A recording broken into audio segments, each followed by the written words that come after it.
Bonjour et bienvenue dans cette nouvelle vidéo Plagimo Formation. Aujourd'hui, nous allons clarifier un point central de la VFA. La distinction entre le domaine protégé et le domaine libre. Comprendre cette séparation, c'est comprendre à quel niveau de sécurité juridique un acquéreur peut prétendre et quelles obligations reposent sur le vendeur-promoteur. Ainsi que sur les autres professionnels impliqués, notaires, intermédiaires et financeurs. Prenons le temps d'avancer pas à pas, en langage clair, avec des exemples pratiques, pour que ces repères vous soient immédiatement utiles dans vos dossiers. Commençons par poser le décor. La vente d'immeubles à construire a été structurée par la loi du 3 janvier 1967, complétée par le décret du 22 décembre 1967, puis codifiée dans le Code de la construction et de l'habitation. Les articles clés se trouvent pour l'essentiel entre l'article L261.1 et l'article L263.3 pour la partie législative, c'est l'article R261.1 et suivant pour la partie réglementaire. Ce corpus distingue deux ensembles. Des dispositions générales, applicables à toutes les VFA. Et des dispositions spécifiques qui protègent l'acquéreur lorsqu'il verse des fonds avant la fin du chantier. C'est ce que l'on appelle le domaine protégé. A l'inverse, lorsqu'aucun versement n'est exigé avant la livraison, on se trouve dans le domaine libre, et les règles générales suffisent, car le risque financier de l'acquéreur est nul en amont. Voyons maintenant plus précisément ces deux domaines. Dans le domaine libre, l'acquéreur ne verse rien avant la livraison. Le prix n'est payé qu'à la remise des clés, quand l'immeuble est achevé et prêt à être habité. Le risque d'insolvabilité du promoteur pèse donc très peu sur l'acheteur, puisqu'il n'a pas avancé de fonds. Dans ce cas, les garanties financières spécifiques ne sont pas imposées. On applique le droit commun de la VFA, mention obligatoire, transfert progressif de propriété, obligation générale. A l'inverse, dans le domaine protégé, l'acquéreur paie par étapes avant la livraison, dépôt de garantie, acompte, appel de fonds. Il paie donc pour un bien qui n'est pas encore achevé. Ici, la loi impose des sécurités supplémentaires. Garantie d'achèvement, et parfois garantie de remboursement, afin d'éliminer le risque de défaillance du promoteur. Ce régime est, dans les faits, le plus répandu. Pourquoi le législateur protège-t-il ce domaine ? Parce que, sans garde-fou, l'acquéreur serait exposé à un double aléa. D'un côté, l'immeuble pourrait rester inachevé. De l'autre, les sommes versées pourraient être définitivement perdues en cas de faillite du promoteur. Pour éviter cela, le législateur a rendu obligatoire certains mécanismes, garantie financière, échelonnement légal des appels de fonds, mention précise dans l'acte notarié. Autrement dit, la loi protège l'acquéreur en lui évitant d'être le banquier du promoteur sans garantie. Regardons maintenant les conséquences concrètes pour chaque acteur. Pour le vendeur-promoteur, s'il entre dans le domaine protégé, il doit produire une garantie d'achèvement. Dans la majorité des cas, il s'agit d'une garantie extrinsèque fournie par une banque ou un assureur. Cette garantie est déterminante, elle assure que l'immeuble sera terminé même si le promoteur disparaît ou devient insolvable. Le promoteur doit aussi respecter l'échelonnement légal des paiements et insérer dans le contrat toutes les mentions obligatoires. Pour l'acquéreur, les paiements sont sécurisés. Les appels de fonds suivent l'avancement objectif du chantier, fondation, mise hors d'eau, achèvement, livraison. Et après la livraison, l'acquéreur bénéficie encore d'un arsenal de garanties légales comme la garantie de parfait achèvement, la biennale et la décennale. Pour le notaire, le rôle est capital. Il doit contrôler la validité de la garantie, la conformité du contrat et la régularité des appels de fonds. En cas d'erreur, sa responsabilité civile peut être engagée. Quant à l'agent immobilier, il reste soumis à la loi Hoguet, mandat écrit obligatoire, devoir d'information rigoureux, interdiction de percevoir des fonds hors cadre. Il doit expliquer clairement la nature des garanties et les modalités de paiement. Approfondissons à présent la garantie d'achèvement. Il existe deux grandes formes. La plus répandue, c'est la garantie extrinsèque. Une banque ou un assureur s'engage à financer l'achèvement si le promoteur est défaillant. C'est la plus sécurisante. L'autre forme, la garantie intrinsèque, repose sur les fonds propres du promoteur. Elle est plus fragile et aujourd'hui beaucoup moins utilisée. Retenez bien ceci, un acte notarié doit toujours mentionner la nature de la garantie, son émetteur et son périmètre. Une garantie floue ou partielle peut devenir une source de litige. Passons maintenant aux appels de fonds. Dans le domaine protégé, on applique un principe simple. L'acheteur paie uniquement ce qui est construit.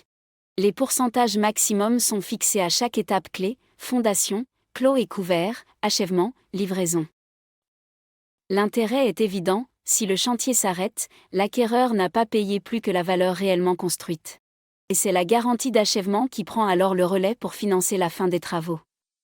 Prenons un exemple concret. Imaginons un acheteur qui réserve un T2 en VFA. Dans un premier temps, il signe un contrat de réservation avec dépôt de garantie. Puis, quelques mois plus tard, l'acte authentique est signé chez le notaire.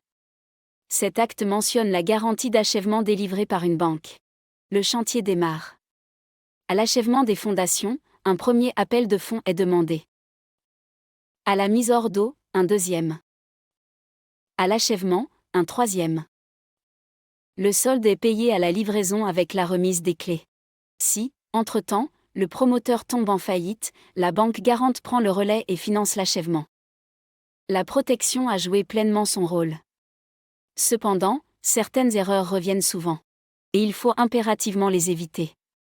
La plus fréquente, c'est de signer un acte sans vérifier la nature ni la portée réelle de la garantie d'achèvement. Vient ensuite le fait d'accepter un appel de fonds sans justificatif clair de l'avancement des travaux, comme une attestation ou un procès-verbal de chantier. Et puis, beaucoup confondent encore la livraison du bien et la réception des travaux, alors qu'il s'agit de deux étapes bien distinctes. La réception est l'acte par lequel le maître d'ouvrage accepte l'ouvrage vis-à-vis de l'entrepreneur, la livraison, c'est la mise à disposition du bien à l'acquéreur. Cette confusion peut créer des litiges sur les garanties. Enfin, une autre erreur fréquente, communiquer de manière partielle ou approximative avec l'acheteur. Dans ce domaine, clarté, pédagogie et transparence restent les meilleures protections. Et que dit la jurisprudence ? Les juges ont rappelé à plusieurs reprises que l'absence de garantie d'achèvement en domaine protégé est gravement irrégulière.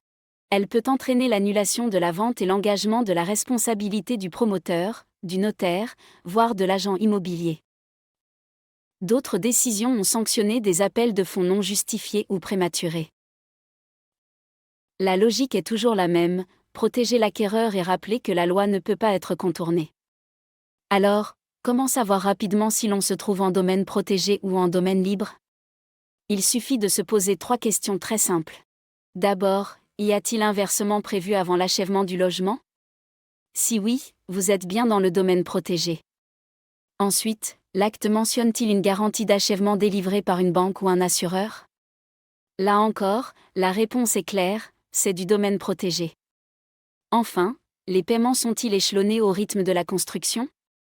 Si c'est le cas, on reste toujours dans le domaine protégé. À l'inverse, si le prix est payé en une seule fois à la livraison, sans avance et sans appel de fonds, vous êtes en domaine libre.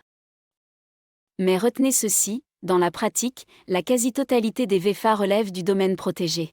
Le domaine libre est rare et réservé à quelques montages spécifiques. Intéressons-nous enfin aux incidences économiques. Le domaine protégé repose sur un partage de risques entre 3 acteurs, le promoteur, l'acquéreur et le banquier garant. Le promoteur n'a pas besoin d'autofinancer entièrement le chantier.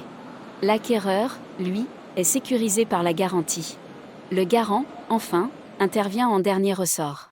Cet équilibre explique pourquoi la VFA a pu se développer en France avec un haut niveau de sécurité, à la différence de nombreux pays étrangers. Pour conclure, retenons l'essentiel.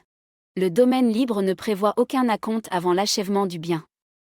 Le risque pour l'acquéreur y est donc limité, et les garanties spécifiques ne sont pas exigées. Tandis que le domaine protégé, lui, implique des versements anticipés. La loi encadre alors strictement l'opération et impose des garanties solides, notamment la garantie d'achèvement. Pour que la VFA reste une opération sûre, chaque intervenant doit jouer son rôle avec rigueur et transparence. Les professionnels, promoteurs, notaires, agents immobiliers doivent veiller à sécuriser chaque étape et à s'assurer que toutes les conditions légales sont respectées. Et souvenez-vous, en cas d'irrégularité, les sanctions peuvent être lourdes, allant jusqu'à la nullité de l'acte ou l'engagement de responsabilité civile et pénale. Merci d'avoir suivi cette vidéo Plagimo Formation consacrée à la distinction entre le domaine protégé et le domaine libre. Dans la prochaine vidéo, nous approfondirons un pilier fondamental de la VFA, l'engagement d'édifier. C'est-à-dire la promesse juridique par laquelle le vendeur s'engage à construire et livrer l'immeuble conforme au contrat. N'oubliez pas de vous abonner à la chaîne Plagimo pour suivre l'intégralité du programme, et retrouver en description nos supports pédagogiques ainsi que l'accès à la formation complète. Remplissez notre formulaire de contact pour découvrir nos programmes VFA en cours. Plus de 200 résidences neuves. Partout en France métropolitaine. Scannez-moi et rejoignez l'univers Plagimo.